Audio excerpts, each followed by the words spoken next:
Hi, I'm Brian Hefty with Ag PhD. One of the things that I was talking about with the South Dakota Corn Growers today was about drainage and how you need to handle things on your farm. And one of the biggest, the most important things that I always stress to people is all that tiling is going to do is lower the water table out in a field. It's not going to remove all the water. It's not going to flood people out. It's not a bad thing. It's actually a really good thing. And when it's done right, it's great not just for the farmer, but also for the environment.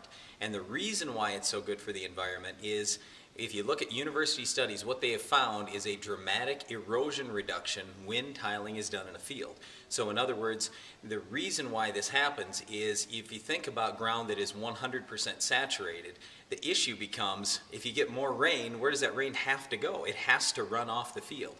When it runs off the field, it's going to carry soil, fertilizer, chemicals with it. That's not a good thing. That's not things that farmers want downstream.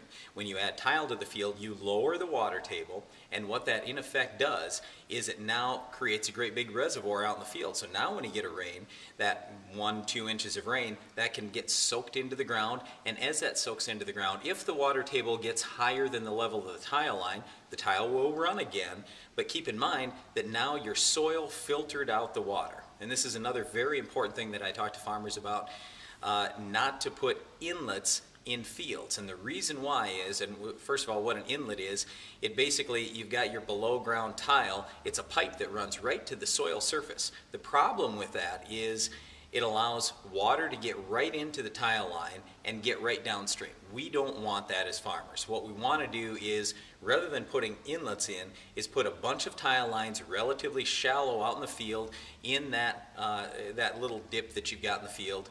The thing that you want to try to accomplish all the time is doing the right thing, not just for you, but for everybody out there. This is good for the environment. It's good for the downstream people. You need to think about that as a farmer. And like I often say, make sure that you're treating your neighbor better than you're even treating yourself, because you got to remember that neighbor is you're going to have to work with him maybe for the next 30 or 40 years. Make sure that you're always talking to the neighbor first, working in conjunction with the neighbor. And I always say, give that neighbor a little bit better deal. Maybe give him a break if you're doing the tiling with him or for him. Maybe pay a little more than your share or something like that. Do the right things by your neighbors. Do the right things by the environment. And tiling overall can be a great thing for you and for our economy.